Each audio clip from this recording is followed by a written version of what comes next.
The following episode of Radio MMT was first aired on the 8th of December 2023. Please be aware that the views and opinions of speakers might have changed since then. Radio MMT respectfully acknowledges the traditional custodians of the land from which we are broadcasting, the Wurundjeri people, and we are broadcasting to the Kulin Nations. Our focus is economics, that is, how stuff is produced and distributed.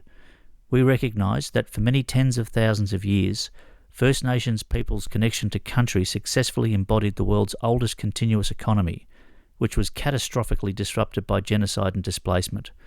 We acknowledge that we have much to learn to reshape our current extractive and exploitive system to achieve sustainable prosperity for everyone. Radio MMT. Economics for the rest of us with Anne and Kev. Radio MMT. Looking at the world through the lens of modern monetary theory. Radio MMT. Macroeconomics for a well-being economy. Macroeconomics? Isn't that incredibly boring? No, Kevin, it's incredibly interesting. It's all about who gets what and why. Who gets what and why? Okay, I'm in. RadioMMT@gmail.com. Incredibly interesting macroeconomics for the rest of us.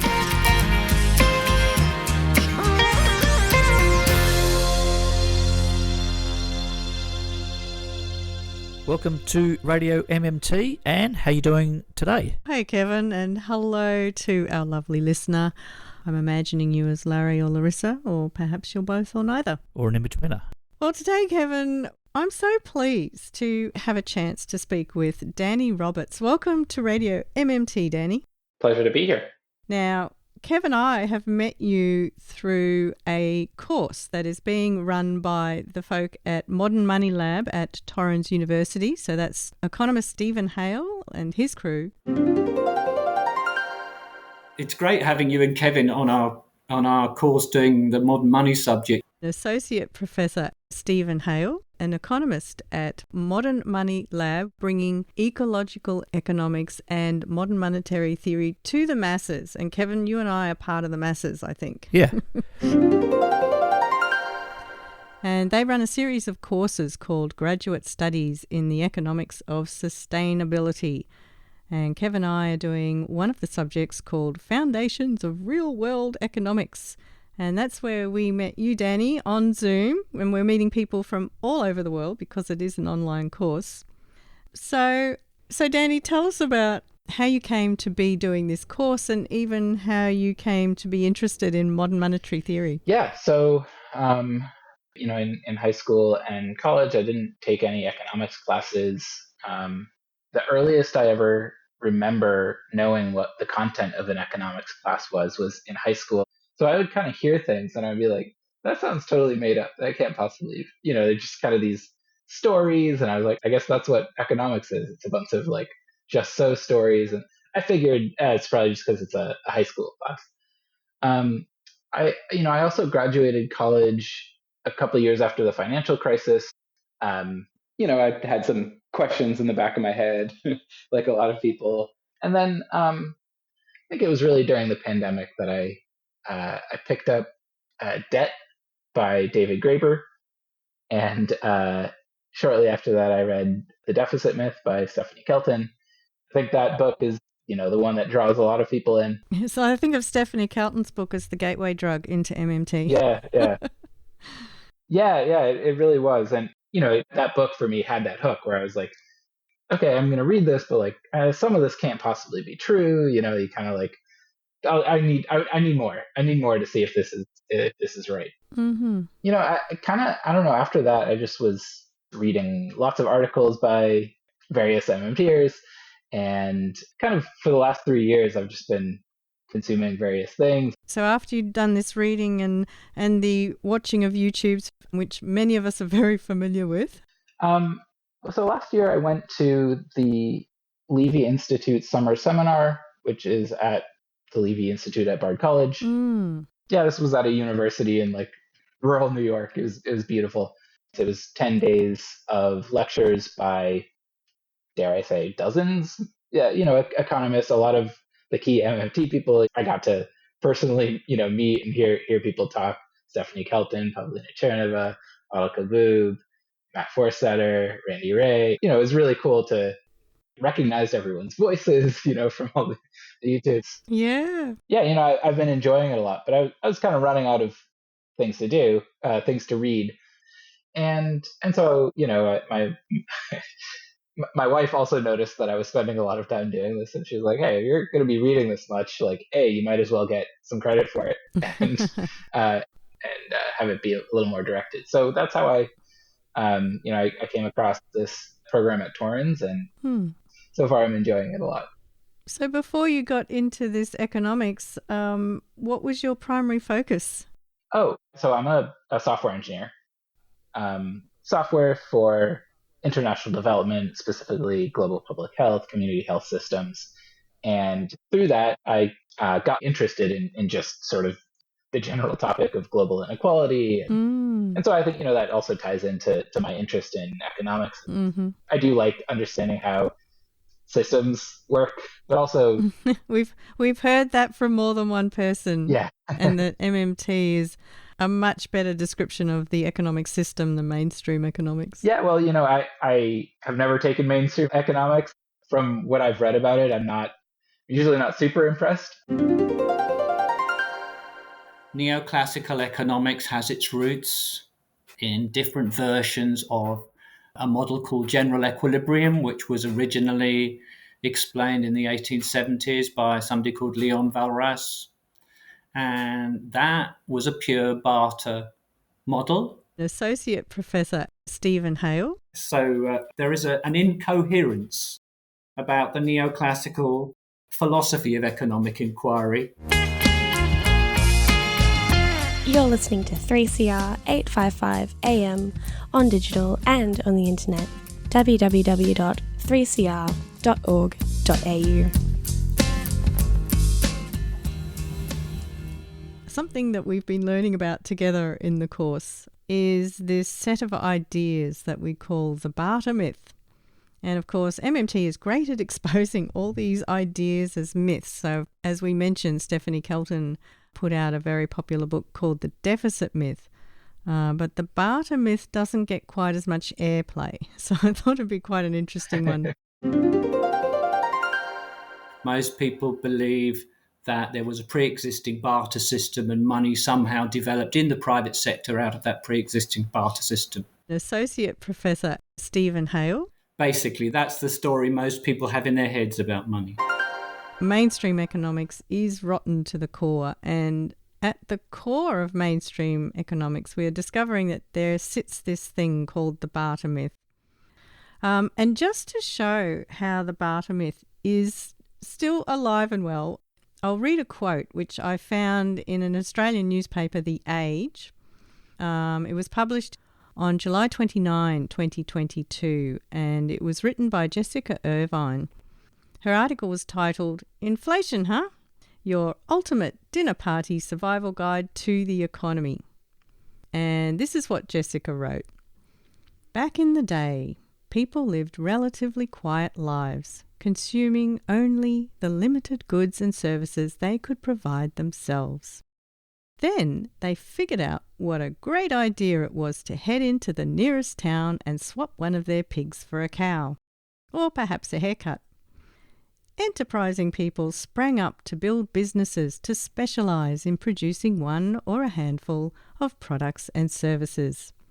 They gained access to capital, that is, finance or equipment, and set about hiring workers, or labour, to help them produce at scale in return for wages. That is, they made an economy. So, this story, as Jessica tells it, was probably something that I believed, but I didn't even, really consciously think about. And I don't think I'd even heard it described as the barter myth. So I'm just wondering, Danny, do you feel like at any point the barter myth was lodged in your psyche?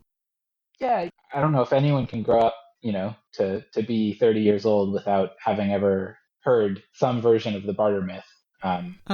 Which again is that in the beginning, people lived in villages that looked a lot like, an English village from the 1500s or something. And people were raising cows, and some people were raising wheat, and they needed to exchange.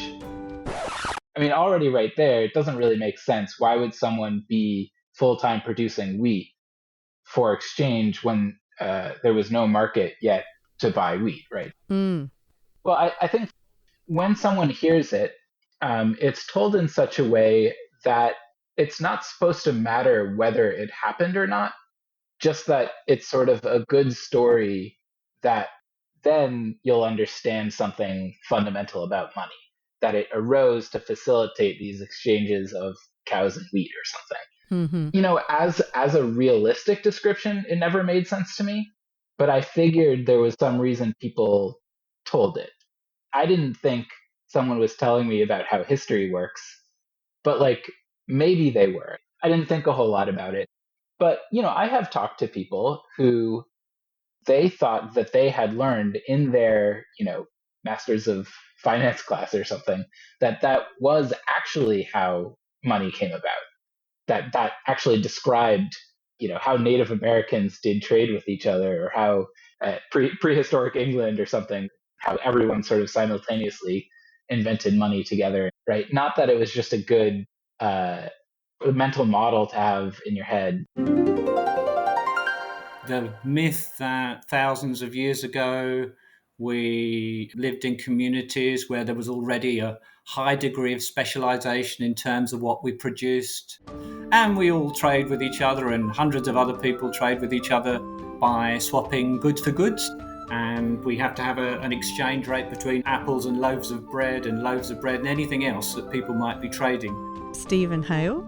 Obviously, that would be impossibly complicated, and so people might find it convenient if there was a suitable product or commodity being traded in the system to start using that commodity as a general means of exchange for everything else. And the story goes that the most convenient, suitable commodities for that purpose were precious metals, and people end up talking about silver or gold. Yeah, I think that's a problem. I mean, it's a story that's in every textbook. I think it is a problem if a field is pushing a story without making clear that it didn't happen, to have people walking away thinking, oh, that is actually, I learned some history today in my economics. Right. Yes. Not only is it bad history and bad anthropology, it's also really bad logic. And yet it is used without sort of reflection. Yeah.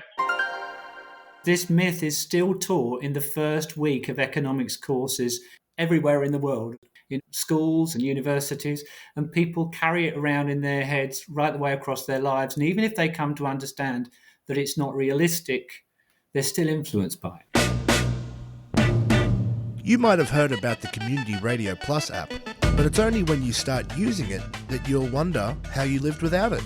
You can listen to us wherever you are, at home, work, driving, on public transport, gardening, protesting, or even in the bath. Just search Community Radio Plus wherever you get your apps.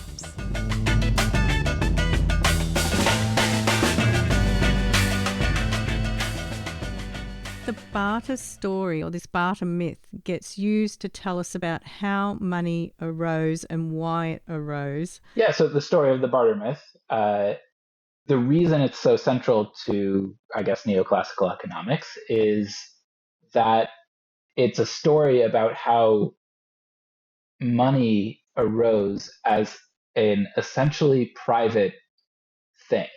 It was a natural occurrence. People naturally discovered at this sort of person-to-person level. The myth that money emerged out of these pre-monetary barter systems in the form of commodity money. Dr. Steven Hail. That money was invented in the private sector, or at least that real money was, and that governments and fiat money systems came along thousands of years later and basically messed everything up. What is so damaging about thinking that money arose in the private sector? Yeah, that's a great question. So this barter myth plays an important role in neoclassical economics and sort of neoliberalism, as vague a term as that might be, because it sets up private money as natural, and what it would think of as the very recent history of governments, sneakily taking over money. It sets it up as sort of like the I don't know, like an imaginary past that we could go back to, right? The beautiful days when we all were, running around naked in Eden. And the problem here that took us away from that past is the greedy government, right? Trying to take everyone's things, trying to take your money, and literally trying to take even the whole monetary system so that it can, put it under its own control. And I don't want to throw the baby out with the bathwater. There's certainly things that governments do that are extremely bad, right? But I think realistically, no monetary system has ever existed divorced from a government. It's sort of like, if you don't like governments, like I have bad news for you, right? Like you can't have money either, right? So it does sort of, by setting the government up as sort of the villain in this story, it does allow deflecting of problems to sort of cast the blame on government when government does a lot of things wrong, but it's not them intervening. Sometimes it's that they don't regulate enough, sometimes whatever. So one of the things I feel like the barter myth is hiding in this regard is the way the neoliberals end up saying, well, the private sector is the place where we need to make decisions about how we should use our resources. It is misleading because it makes it sound as though money comes from the private sector and governments came along later on and messed everything up. And that fundamentally money was sort of just a commodity that became sort of the benchmark commodity. Maybe it was wheat, maybe it was gold, but eventually everybody in the world settled on a small number of precious metals like gold, silver. And so that commodity within a barter system, it's a generally acceptable means of exchange for everything else. You start valuing everything else in terms of that commodity. And I guess what we mean by a commodity is like it's an actual thing, right? Like gold. Right, yeah. Like you're supposed to have this idea that people were lugging around big bags of wheat or something if wheat was the money that they used, or gold was better than wheat because you didn't have to lug around something big and could be divided into little chunks that we could use as coins, Right. And that kind of goes back to why money had to evolve out of barter according to their story, because it was difficult to lug around all those chickens or all that wheat or whatever in order to barter. And also you might get to this medieval town with your bag of fish and nobody wants to buy them. They're going to go off. And I think that's what they call trying to solve this double coincidence of wants, where you hope that the guy selling bread is going to want fish, and if they don't, it's just not going to work. Right. That's the story. And no pre-monetary society has ever been found to have used barter. If you imagine, like a society like ours, but instead of money, we just exchange things sort of on the spot. No society remotely like that has ever existed, according to anthropologists who have looked for it. And that's sort of surprising if you think that this is how money arose, in history. Money never emerged from a pre-existing barter system, not even once, as far as we can tell, nowhere in history. And there's plenty of evidence about how pre-monetary societies do behave.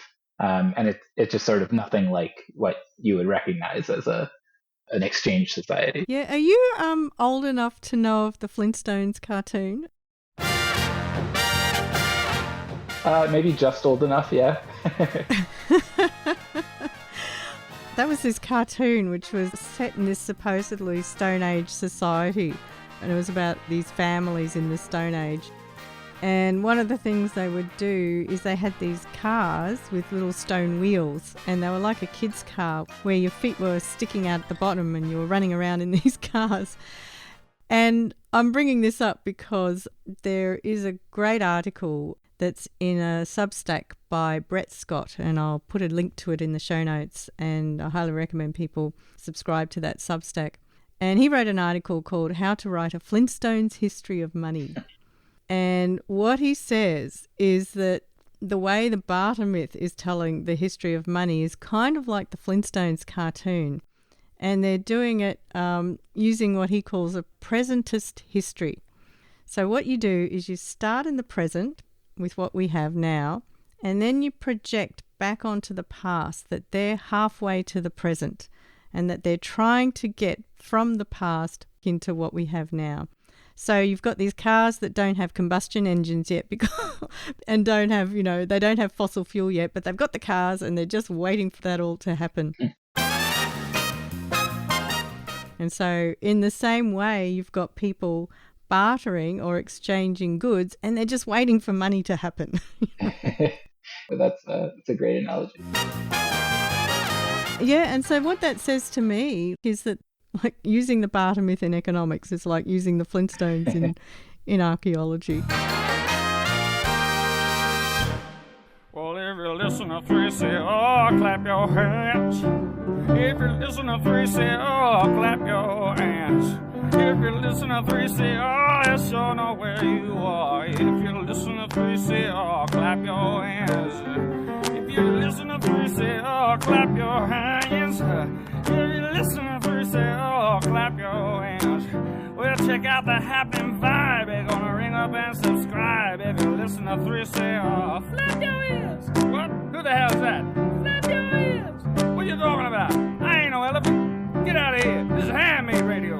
Flap your ears. Get out. Get the hell out of here now. Flap it, flap it, flap it, flap it. You even know who that is. When you compare an old growth forest compared to a forest which is regrowing after a disturbance like logging, they're actually quite different ecosystems. Generally, like older, wetter forests slow down the path of fire, and this is actually quite a well-known phenomenon. Historically, these big, large fires have been quite rare, but what we've seen in the last 20 years is they're becoming quite a lot more common. So we've had 3 in the last 20 years. This is definitely because of climate change, which is making our ecosystems a lot drier and the fire weather more intense. We need to keep radical voices on air. Subscribe now. Go to 3cr.org.au/subscribe or call the station on 9419 8377.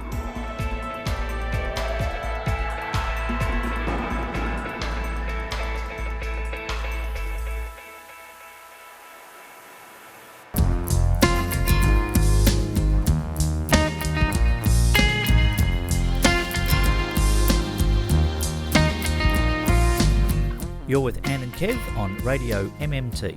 At 3CR Community Radio in Melbourne, Australia. And wherever you get your podcasts. Economics for the rest of us.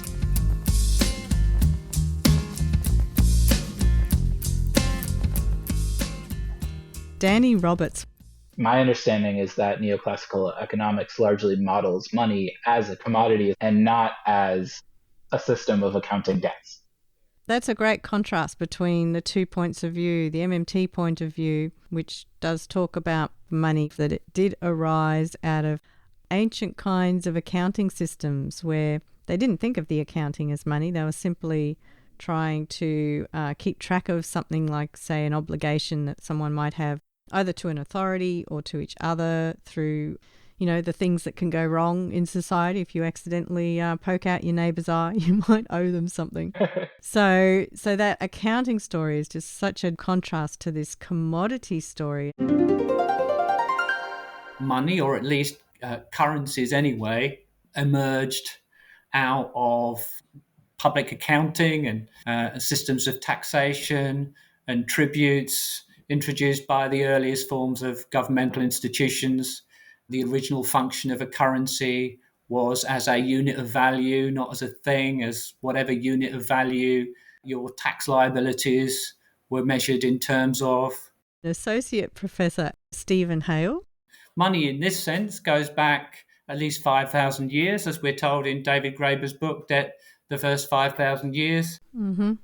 Once you've imposed tax liabilities, then even 5,000 years ago, before the technology of coinage was developed, you could issue currency tokens in the form of clay tablets, and they could be used alongside other things as a medium of exchange for goods and services. Absolutely. So part of our story is that fiat money is not a modern development. It's something that's been around for the whole history of monetary systems going back thousands of years. Mm-hmm. Commodities like gold and silver have played an important role in monetary history.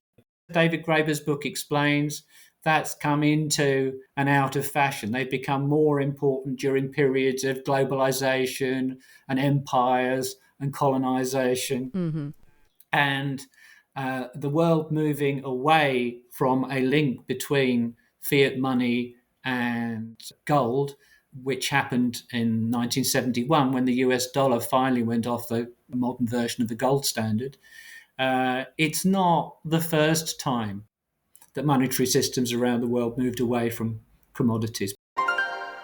It's also true that gold and silver played important roles in past monetary systems, including, if you want to really stretch it all the way up to 1971. Danny Roberts. And, if you go to Roman money, you could think of it as sort of there was a time when what you owed to your government was something physical. It was whatever they needed to keep their government running. So they took your sons, right, to join the army and things like that. Mm-hmm. You can imagine, like, okay, you can pay your yearly dues or whatever to the government in a number of ways. You can provide food for the emperor or whatever, and all of the people that have to be involved in bureaucracy of running the place. You could pay it by yourself going and being a soldier and a number of different ways. And in order to keep track of it, you can give them a receipt that they brought what they needed to bring you in order to fulfill their obligation. That receipt is very close to being money. The only thing you need to add to it is for it to be able to, be traded. Let's say the way that receipt works is somebody came knocking at your door at the end of the year. It says, either give me, one of these valuable things, or give me a receipt that shows that you already have given this to the government. Whoever gives this during tax season doesn't have to give something valuable. And so all you need to do to turn that receipt into money now is to make it something that can be passed around. And now when someone's delivering what they need to the government to fulfill their obligation, that now looks a lot like doing work for pay by the government. Mm. Now, these receipts that were given out, they have to be durable. They have to be something that passes around. So metal is a good option. They also have to be difficult to forge, something that not any old person could create. You have to have some confidence that this thing that you're returning to the government was actually created by the government and was, issued for this purpose. The story there, you could accuse me of doing something similar where I'm making up sort of a stylized story, right? I'm not a Roman historian, but I think my stylized story is at least a little more representative of what was happening. An alternative story which has basically all the anthropological and archaeological evidence behind it, and it's still a very oversimplistic story, but is something much more like what apparently happened. Am I right in saying that one of the reasons that silver and gold was used for coins is because it's a good material, a medium which can be worked, can be shaped, is not going to rust, it's durable. The physical properties made it a good option. It's good to be used for coins, but it's also good to be used for a lot of other things. So it does have intrinsic value. Yeah, I think that's right. I mean, it was important that they were rare. it was important that you were making your coin out of something that it would be hard for someone else to make that coin. So it helped if your government had a monopoly of silver and gold mines. And as long as it did, it could be pretty sure no one else was creating these, right? But then I think what you're explaining is that there's a feedback loop on that, because then the coin becomes a commodity because it does have intrinsic value, to the point that if a gold coin or a silver coin had a content of gold or silver that was greater than its face value, it stopped being a coin and it starts being a straight commodity. That's right.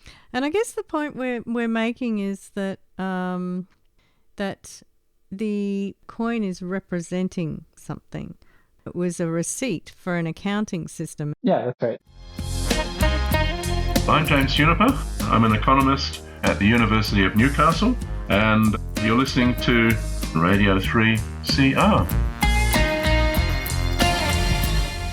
So what disappears in the barter myth then is this legal accounting system that you're describing, and all they're left with is this coin. It feels like. Right. I read this great book by Christine Desan called Making Money, and it was all about money in England, essentially. Danny Roberts. The monetary system of England, the way it evolved, ended up sort of more or less being the template for every country on earth. They were not the first to have a central bank, but they were one of the early countries sort of setting those standards. And silver money in England, it was best thought of as a fiat currency where the metal that they're printing the money on is silver. Silver was itself a valuable commodity, just like any other commodity. And it did matter to people the exact silver content of those coins. But the value of the silver in the coins was necessarily quite a bit less than the face value of the coin. And so you could think of it as sort of a partially collateralized fiat currency. So if the government that gave you this coin sort of went out of business, right? Like it lost a war or something, then the value of that money for tax payment was now nothing, right? No one was going to accept it anymore. But at least you still had a rare metal, right? And maybe somebody would give you something for that. Mm. There was this shift in England, and I think then other places, to going from everyone understood that there was a difference between silver and money.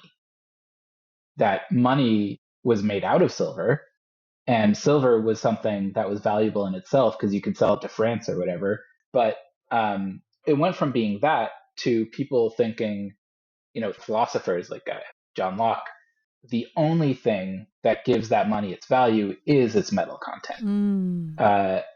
That view of what money was really shaped the monetary systems that started to be formed in the recent history. So 1700s forward. And so there was an ideology around that and sort of a theorizing around that the system that existed was unjust or wrong because it allowed the government to trick people into accepting its coins at less than what they're worth. And so starting with England, established a system where they tried to make that so, right? They tried to say, it was funny, at the same time as they switched to paper money through the Bank of England, they switched from a scheme where, the face value of coins was sort of higher than the silver content to a scheme where the money was defined by the silver. So even a paper note represented a certain amount of silver and could be exchanged, under certain conditions. Every 10 years or so, they would suspend convertibility because they couldn't do it. And that's a pervasive feature of all silver standards and gold standards. But, the idea was you could go to the bank and exchange it for a fixed amount of silver, or I think gold in the case of England at that point. And, that was very much a constructed system. That was not a natural outgrowth of the previous systems. This part of the history of money is just fascinating, where we've got the rise of the Bank of England. and they're doing it with a gold standard mentality. And we see the gold standard mentality resurrected, I think, numerous times over the next few centuries until we get to after World War II at the Bretton Woods Conference, and they put us back on a gold standard, which of course they always fall apart, and it fell apart in the 1970s. Yeah. Hello, I'm Philip Lorne. I'm Adjunct Professor at Torrens University, and you're listening to Radio MMT with Anne and Kev on 3CR Community Radio.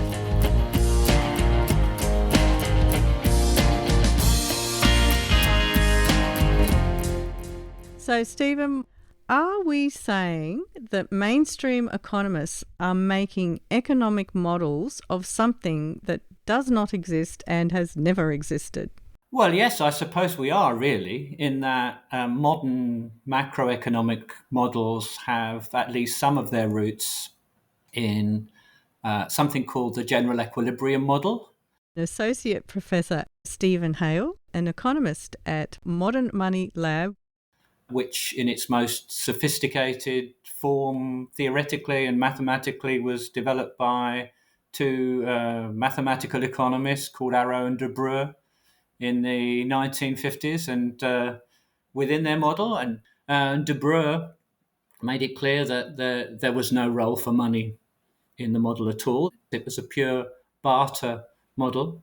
And later on, a very famous general equilibrium theorist called Frank Hahn said that one of the biggest problems with economic theory was that there was no role for money in the most advanced theory that existed of the economy. When I first heard that economists don't put money in their theories, I was truly shocked. I could not understand that.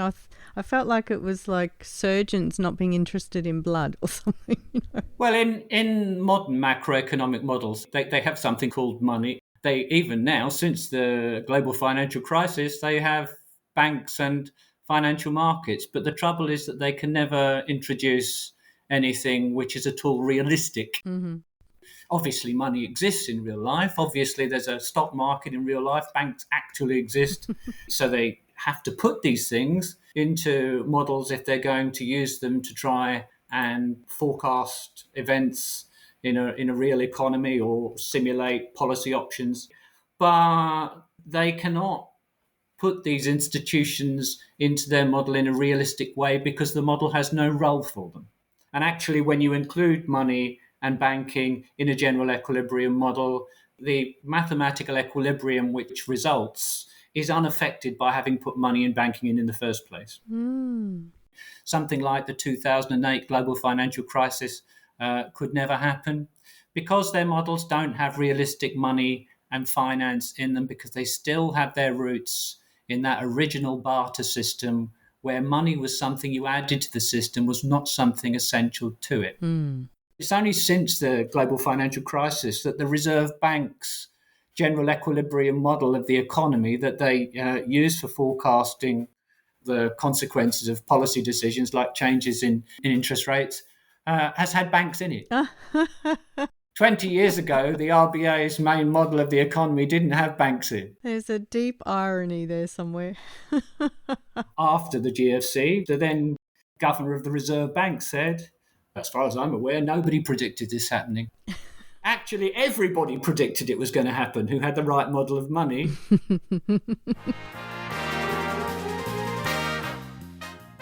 The reason why neoclassical economists never managed to predict or appropriately react to things like the 2008 financial crisis is because their model of the economy has its roots in that barter system.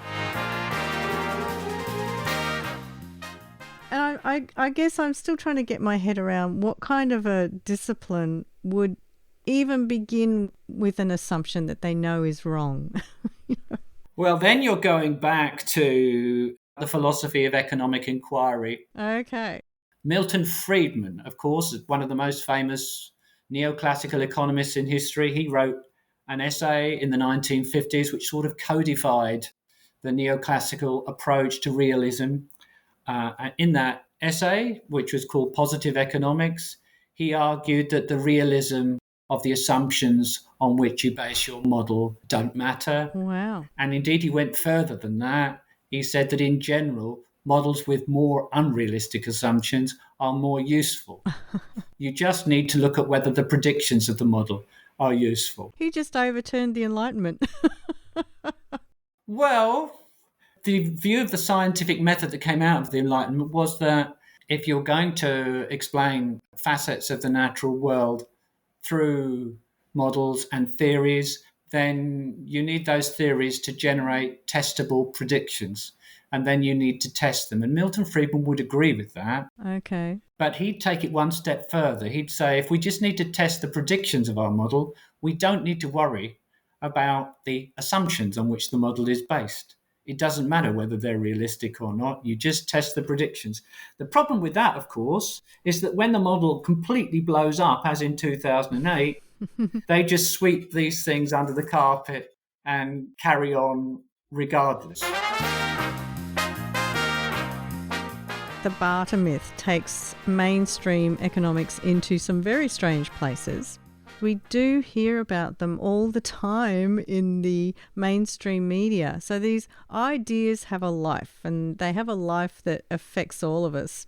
They would say that because their model of the economy has its roots in the old general equilibrium model, which has a natural tendency to remain close to full employment over time. They say money is neutral. They don't mean money doesn't affect anything. They mean it doesn't affect output and employment in their story. If you print more money, it just drives prices up. Then, given that the economy will naturally, on its own, move towards full employment, then you get the story that if governments deficit spend, and if they, in inverted commas, print money to pay for this deficit spending, well, they're adding something which isn't real money to the system anyway, because paper money or fiat money isn't real money at all. That won't increase output and employment over time. Instead, it'll just drive prices up. That's the old quantity theory of money. Deficit spending by governments, which is facilitated by money printing, will inevitably be inflationary. That's very topical at the moment, isn't it? Because what I'm hearing is the mainstream economists are blaming the current inflation that we're seeing on all the spending that happened during the COVID pandemic, when the governments were basically helping a lot of workers keep a roof over their head by spending into the economy then. Am I correct in thinking that these general equilibrium models are what is telling them that this is the cause of inflation? You are naturally biased towards thinking this way if you are a neoclassical economist, because whether you take it very seriously or not, you're influenced by the old quantity theory of money. They all are. The idea that the money supply influences the price level and changes in. So if you print money, it drives prices up. But that does go back to the barter myth. And if we go to Adam Smith in the 18th century, or we go to Leon Walras towards the end of the 19th century, they are, at least most of the time, thinking of the economy as though it's still a barter system. Within that barter system, they imagine that there is a obviously entirely fictional and super quick and efficient auctioneer who announces relative prices for every pair of goods within the system until you get the right set of relative prices, the right exchange rate between apples and bicycles and between every other pair of goods, so that the demand for everything and the supply of everything are equal to each other. And a general equilibrium is the result. And within that general equilibrium, there is full employment. To cut a long story short, modern economics still treats our economic system as a system where if there were not imperfections or frictions, there would be perpetual full employment and stability. There would be no prolonged involuntary unemployment. There would be no financial crises, or at least there'd be no economic crises that were not caused by something real happening, like a rock hitting the planet from outer space, or perhaps a major pandemic. So this idea of equilibrium that's in these general equilibrium models, what it's saying to us is that really the economy is naturally tending towards, for example, full employment. And this is a real bugbear of mine, that there's no such thing as involuntary unemployment.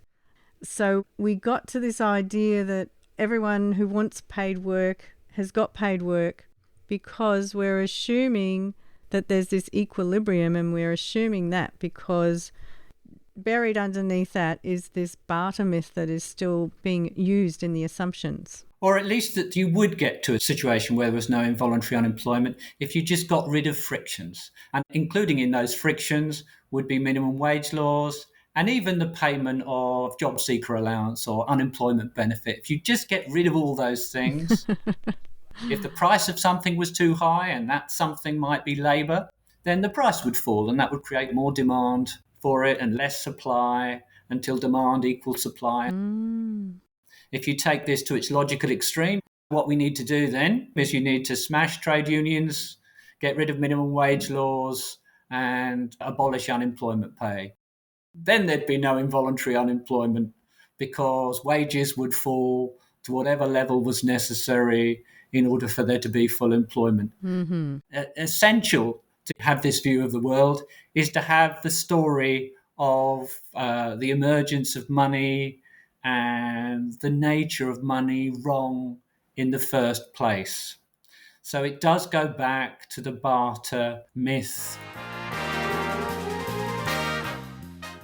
And as John Maynard Keynes said, who understood this perfectly well in his General Theory book in 1936, if your answer when there's involuntary unemployment is that wages need to fall, wages might need to fall indefinitely towards zero. And in fact, that will just make the situation worse in an economy consisting of lots of debts, because as people have lower wages, then they start defaulting on mortgages. And as businesses have to sell their goods for lower prices, well, if they borrowed in order to invest in capital equipment to go into business, they're not going to be able to repay their loans, so they're going to default as well. And that's when you end up with a financial crisis like 1929 or 2008, which simply couldn't happen within the neoclassical or mainstream story about the economy. In a realistic story, money and finance are at the centre of the story. Associate Professor Steven Hail. So credit is central to the monetary system, using a realistic, correct story for talking about money. Of course, this is particularly true when we start talking about capitalism from the 18th century onwards. The economy is a monetary system. It's a system of interconnected balance sheets, evolving over time, always with a potential for the development of a fragile financial system and potentially a financial crisis. There are many ways that you can keep up to date with 3CR news, events, and programs. The 3CR website is a great spot to catch all your shows via audio on demand or scroll through our range of podcasts. It's also where you can sign up to our monthly newsletter, buy yourself a new t-shirt, or check out archival audio from past broadcasts. Of course, we're also on Twitter at 3CR and Instagram at 3CR Melbourne. But don't forget our mighty AM band. Catch us anytime on 855 AM. Keep in touch. 3cr.org.au.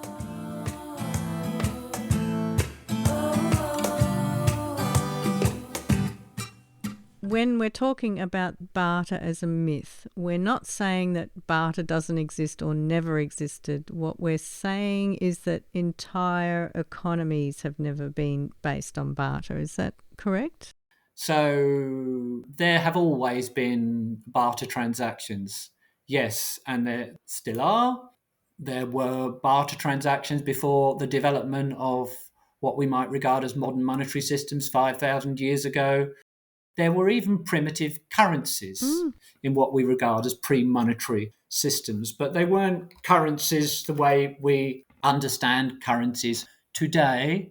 In traditional societies where 100 or 150 people might live, then there might be established currencies which might be decorative shells or reed mats, a wide variety of things which were exchanged between people when a marriage took place, or if I injured your brother in a fight, I might have to pay your family some compensation to keep society together.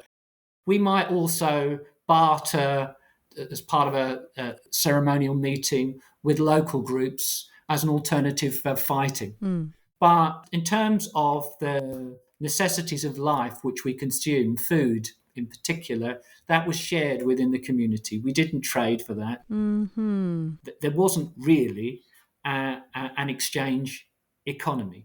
So there were forms of transactions going back well beyond the development of what we would regard as money and monetary economies, but people didn't trade for basic necessities.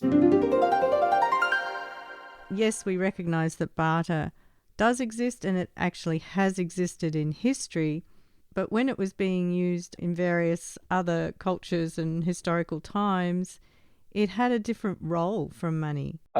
Reciprocity of gifts or something. Like, so in weddings, for example, and they would give gifts for the bride sort of thing. So there's an exchange of the bride for gifts, but that was actually more about cementing the cultural ties between families than about, having a barter system as an economic system. Yeah, I mean, can you imagine, like, looking at that and, interpreting that as, oh, this family bought that daughter for a cow or something is a total misunderstanding of that situation, right?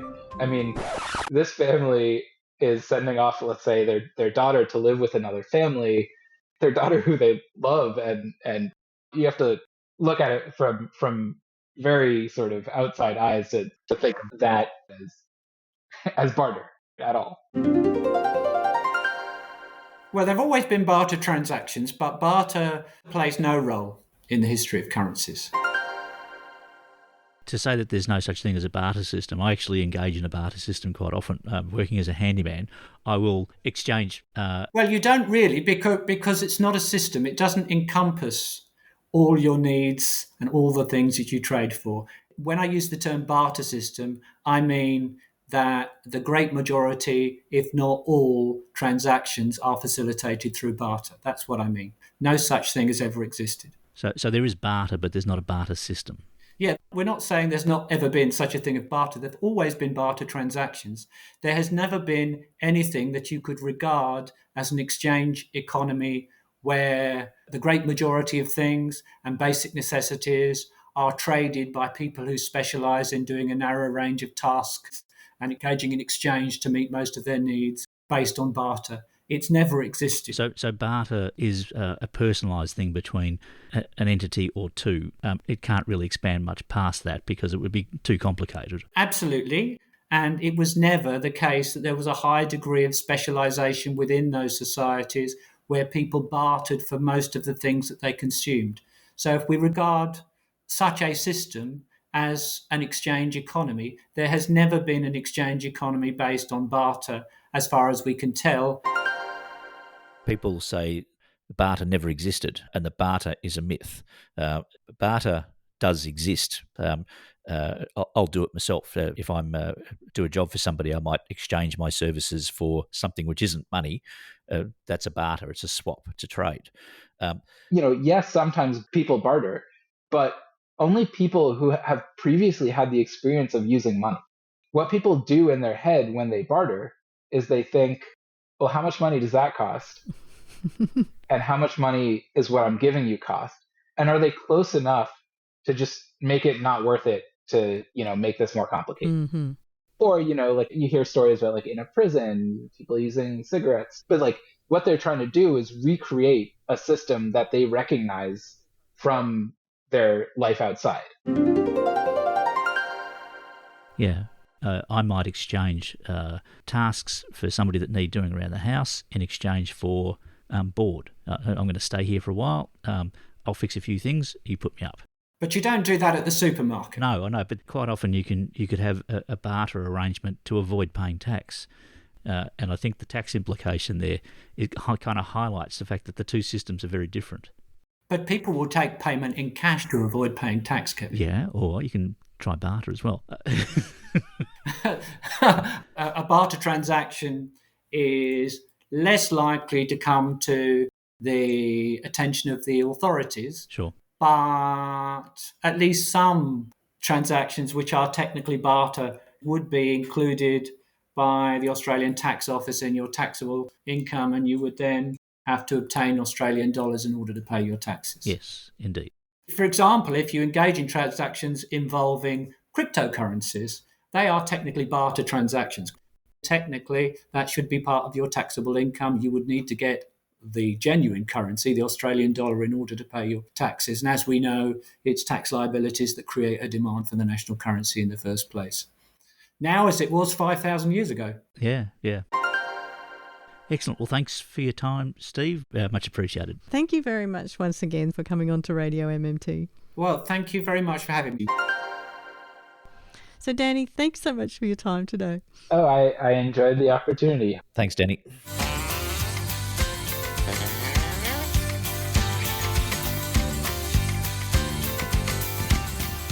You've been listening to Radio MMT with Anne and Kev. We'd love your feedback. Email us on radiommt@gmail.com or search Radio MMT on social media. Listen to this show anytime, wherever you get your podcasts, or on 3cr.org.au/Radio MMT. Support this show and the station by subscribing to 3cr.org.au and mention Radio MMT. We thank all our guests. And we thank economist Professor Bill Mitchell and his mmted.org, educating the masses on modern monetary theory. And thank you to our listeners for listening. And I thank you, Kevin. And I thank you, Anne. So what's planned for next week? Kevin, there is still so much to talk about. We've got to expose all this rotten economics.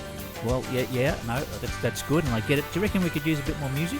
Well, I made a list of all these terrible economic theories. Like, I've heard of the theory of comparative advantage, or the quantity theory of money, or the loanable funds theory. Have you heard of a band called Single Gun Theory? Like, they're a really good band. I'm sure there's a whole range of, like, macroeconomic music that I could bring into the show. Yeah, but we really need to do marginal productivity theory, not to mention the natural rate of unemployment and the money multiplier. You've got a pretty good singing voice. I play bass. Bill, he plays guitar. I reckon we could form a macroeconomics band. Like, we could deliver this whole message by music. Well, we could call the band the permanent income hypothesis, or the Ricardian equivalence, or rational expectations. I think we're onto something here. We're trying to make macroeconomics more interesting to the masses. We're going to form this band and sing it to them, and we're going to bring the economists in. We're going to get musical. We're going to do the regression theory of money to music. That will work. That's good. Regression theory of money. What rhymes with regression? Regression, suppression, instinct. There's a world of opportunity here. This has got legs. This is going to work. You know, Bill's good on guitar. Like, he'll be straight on it. Have you ever sung before in a band? No, you do not want to hear me singing, Kevin. What's your next theory? Just sing it. Just like do it and make it into like a movie or you do a spoken word. Just get like technical. Market hypothesis. Okay, we'll get there. Okay, I'm not discouraged. How's about dynamic, stochastic, general equilibrium? Rhythm section of all and rotating. Never too late to learn.